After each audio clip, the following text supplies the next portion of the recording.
All right, setting up for an event here. I've got two of these ULXD quads, and you can see that right now they're not happy with frequencies because I have not coordinated anything yet. So here we are, wireless workbench. I'm going to create a new file, and I'm just gonna hit finish for now because I just need to get into this.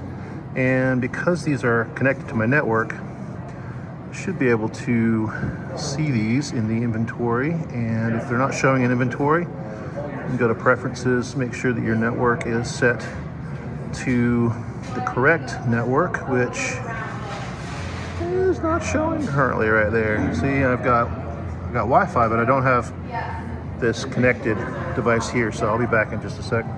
All right, I got it figured out. So what happened was I had started the software too soon, and it hadn't automatically figured out its IP address. So yeah, it's just a self-assigned IP address. I'm gonna choose that USB adapter and then hit save. And then here in a second, it should show my inventory, which are 8 channels of the ULXD quads. I'll go to frequency coordination, and I'm gonna select from inventory. What that's gonna do is pull in all the channels that it sees in inventory and populate them onto the left here. And what I'm gonna do is I'm gonna choose one of these channels as a scan channel, and I'm going to scan. I can do more than one sweep, but I'm just gonna scan it. And what's gonna happen now is it's gonna start building a frequency scan based on where I'm at with the antenna that I'm using, which is this diversity fin by RF venue diversity fin. And so while that's going, what I can do is I can come in here and I can select TV channels to avoid. And let's see if it knows where I'm at. Yep. Oh, okay. I don't even know what the postal code is here. But let's see, we're in Georgia.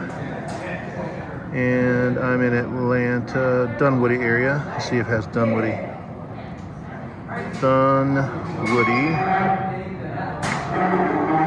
Nope, so let's say Atlanta. Atlanta.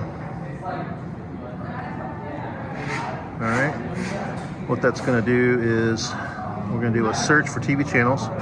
That'll find all the TV channels that are strong in this area, and I'm gonna add those to my ranges to avoid. So you see the red right there. Those are TV channels, and it coincides with the scan data where it pumps up. It pumps up for the band where the TV is currently occupying. So I'm gonna let this continue. And then this red line at the very bottom is my exclusion threshold. So I want to bring this all the way down into these troughs to try to find the cleanest RF that I can find. So what's probably going to do is choose some that are down here, some in here, and maybe some up here depending on what the scan shows. So I'm going to let this finish. But I can already tell right now if I hit calculate, I'm going to get good channels. Calculate again, just to be sure, calculate again, and you see it kind of changing. So what I can do is lower this, and now what it's trying to do is I keep pulling this lower and lower. It's going to keep being more selective on the channels it's going to get. So let's go ahead and do that. These are all good. Let's make a couple backup frequencies. Oops. Let's do 3 backup frequencies. We'll calculate. All right, it got them. So we're going to assign and deploy those. Assign and deploy all zones.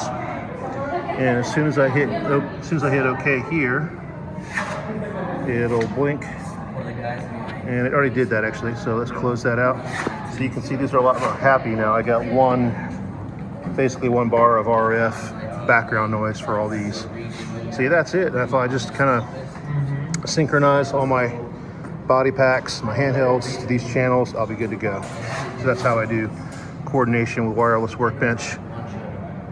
Just a quick little show we're doing here. An XR18 with the X-Touch controller, a couple ULXDs, and that's how I do it.